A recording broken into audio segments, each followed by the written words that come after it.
BJP ನಾಯಕರು ಕೆಲವಷ್ಟು ನಾಯಕರು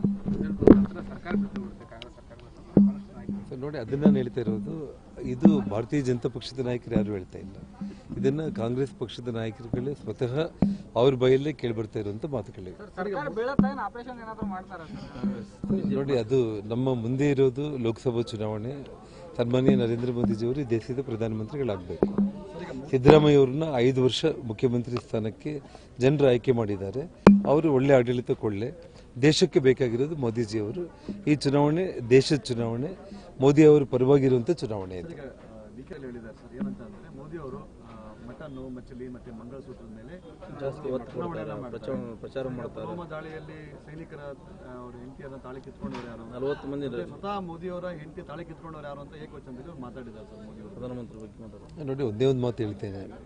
ಕಾಂಗ್ರೆಸ್ ಪಕ್ಷ ಅಂತಂದ್ರೇನೆ ಸಂಸ್ಕಾರ ಸಂಸ್ಕೃತಿ ಇಲ್ದಿರುವಂಥ ಪಕ್ಷ ಶಿವರಾಜ್ ತಂಗಡಿಯವರ ಬಾಯಲ್ಲಿ ಸಾಕ್ಷಾತ್ ಪ್ರಧಾನಮಂತ್ರಿಗಳನ್ನ ಹೃದಯದಿಂದ ಮೋದಿ ಮೋದಿ ಅಂತ ಕೂಗಾಡಿದ್ರೆ ಕಪ್ಪಳಿ ಕೊಡಿರಿ ಅಂತ ಅನ್ನೋ ಮಾತು ಡಿ ಕೆ ಶಿವಕುಮಾರ್ ಅವರು ದೇವೇಗೌಡರನ್ನ ಚಿಲ್ಲರೆ ಅನ್ನೋಂಥ ಪದಗಳನ್ನು ಯೂಸ್ ಮಾಡುವಂಥ ಮಾತು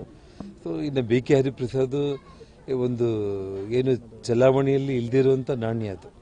ಅವ್ರ ಮಾತಿಗೆ ನಾವೇನು ಕಿಮ್ಮತ್ತು ಇರೋದಿಲ್ಲ ಅವ್ರ ಮಾತನ್ನು ನಾವು ಲೆಕ್ಕ ಮಾಡೋ ಅವಶ್ಯಕತೆನೂ ಇಲ್ಲ. ಪ್ರಧಾನಮಂತ್ರಿ ಬಗ್ಗೆ ಈ ರೀತಿ ಮಾತಾಡೋದು ಅದೇ ನಾನು ಒಬ್ಬರ ಕಂಪ್ಲೀಟ್ ಶಿವರಾಜ್ ತಂಗಡಿಗೆಯಿಂದ ಹಿಡಿದು ಇವತ್ತು ಹರಿಪ್ರಸಾದ್ ವರೆಗೆ ಎಲ್ಲರೂ ಈ ಒಂದು ಕಾಂಗ್ರೆಸ್ ಸಂಸ್ಕೃತಿಯನ್ನೇ ಎತ್ತಿ ತೋರಿಸ್ತಾ ಇದೆ ಅದು ಸೊ ಅದು ಭಾರತೀಯ ಜನತಾ ಪಕ್ಷ ಮತ್ತು ಭಾರತೀಯ ಸಂಸ್ಕೃತಿ ಅಲ್ಲ ಆ ಭಾಷೆ ಉಪಯೋಗಿಸೋದು. ಚುನಾವಣೆಯಲ್ಲಿ ಅಂಜನಾದ್ರಿ ವಿಷಯ ಏನಾದರೂ ಪ್ರಸ್ತಾಪ ಮಾಡ್ತಾರಂತಲ್ಲ ಯಾಕಂದ್ರೆ ಈ ಭಾಗದ ಅಭಿವೃದ್ಧಿಗೆ ಪ್ರಮುಖ ಖಂಡಿತವಾಗ್ಲೂ ಕೂಡ ಇವತ್ತು ಏನು ಇಡೀ ನಮ್ಮ ದೇಶ ನೋಡ್ತಾ ಇರುವಂಥದ್ದು ಇವಾಗ ಏನು ನಮ್ಮ ಬ್ರಹ್ಮ ಸಾಕ್ಷಾತ್ ಅವರ ಲಿಖಿತದಲ್ಲೇ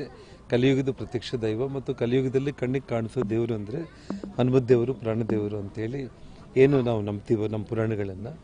ಆ ಒಂದು ರೀತಿಯಲ್ಲಿ ಇವತ್ತು ಅಂಜನಾದ್ರಿಯ ಪ್ರಭಾವ ದೊಡ್ಡದಾಗಿದೆ ತಾವೇ ನೋಡ್ತಾ ಇದ್ದೀರಿ. ಹಿಂದೆ ನಾನೇ 8 ವರ್ಷಗಳ ಹಿಂದೆ ಇಲ್ಲಿ ಬಂದು ಹನುಮಾಲೆ ಧರಿಸಿ ಗುಡ್ಡದ ಮೇಲೆ ಮಲಗಿದಾಗ ಒಂದು 10-20 ಜನ ಬಂದು ಹೋಗ್ತಾ ಇದ್ರು ನಮ್ಮ ಮುಖಂಡವರೆಲ್ಲರೂ ಕೂಡ ಇವೆಲ್ಲೇ ಹುಟ್ಟಿ ಬೆಳೆದಿರುವಂಥವ್ರು ಇವ್ರಿಗೆಲ್ಲ ಗೊತ್ತಿದೆ. ಇವತ್ತು ನೋಡಿ ಇವತ್ತು ನಾನು ಬರ್ತಾ ಇದ್ದೀನಿ ದಾರಿಯಲ್ಲಿ ಕಂಪ್ಲೀಟ್ ಟ್ರಾಫಿಕ್ ಪ್ರತಿ ಮಂಗಳವಾರ ಶನಿವಾರ ಇಡೀ ದೇಶದಲ್ಲಿ ಅಯೋಧ್ಯೆ ರಾಮನ ದರ್ಶನ ಪಡೆದ ನಂತರ ಹನುಮಂತನ ದರ್ಶನ ಪಡಿಬೇಕನ್ನೋದು ಜನರು ಸಂಕಲ್ಪ ತಗೊಂಡು ಬರ್ತಾ ಇದ್ದಾರೆ. ಹಾಗಾಗಿ ಬರೋ ದಿವಸಗಳಲ್ಲಿ ಒಂದು ತಿರುಪತಿ ಅಯೋಧ್ಯೆ ಮಾದರಿಯಲ್ಲಿ 5,000-6,000 ಕೋಟಿಯಲ್ಲಿ ಇಲ್ಲಿ ಮೂಲಭೂತ ಸೌಲಭ್ಯಗಳು ಯಾತ್ರಿ ನಿವಾಸಗಳು ಪ್ರಸಾದ ನಿಲಯಗಳು ಭಕ್ತಾದಿಗಳಿಗೆ ಮತ್ತು ಅತಿ ಹೆಚ್ಚಾಗಿ ಭಾರತೀಯ ಜನತಾ ಪಕ್ಷದ ರಾಜ್ಯ ಸರ್ಕಾರಗಳೇ ನಮ್ಮ ದೇಶದಲ್ಲಿ ಇರೋ ಕಾರಣ ಆ ರಾಜ್ಯದ ಎಲ್ಲ ಮುಖ್ಯಮಂತ್ರಿಗಳು ಪ್ರಧಾನಮಂತ್ರಿಗಳು ಖಂಡಿತವಾಗ್ಲೂ ಕೂಡ ಈ ಭಾಗವನ್ನು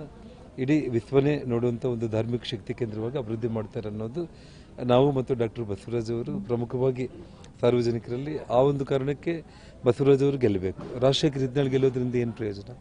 ಇಡೀ ದೇಶನೇ ಬಿಜೆಪಿ ಗೆಲ್ಲುತ್ತೆ ಅಂತೇಳಿ ಎಲ್ಲ ಮಾಧ್ಯಮದವರು ಒಂದು ಮಾಧ್ಯಮ ಅಟ್ಲೀಸ್ಟ್ ನನಗೆ ಹೇಳಿ ಇಡೀ ದೇಶದಲ್ಲಿರುವಂಥ ಎಲ್ಲ ಮಾಧ್ಯಮಗಳು ಕೂಡ 400ಕ್ಕೂ ಹೆಚ್ಚು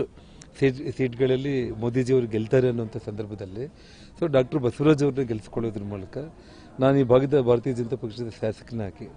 ಅಂಜನಾದ್ರಿ ಭಾಗದಲ್ಲಿ ಮತ್ತು ನಮ್ಮ ಬಸವರಾಜ್ ನಾವೆಲ್ಲರೂ ಕೂಡ ಹೋಗಿ ಪ್ರಧಾನಮಂತ್ರಿಗಳು ಇಡೀ ದೇಶದಲ್ಲಿರುವಂಥ ಎಲ್ಲ ಭಾರತೀಯ ಜನತಾ ಪಕ್ಷ ರಾಜ್ಯದ ಮುಖ್ಯಮಂತ್ರಿಗಳ ಹತ್ರ ನಾವು ಹೋಗಿ ಈ ಭಾಗವನ್ನು ಅಭಿವೃದ್ಧಿ ಮಾಡ್ತೀವಿ ಅನ್ನೋದು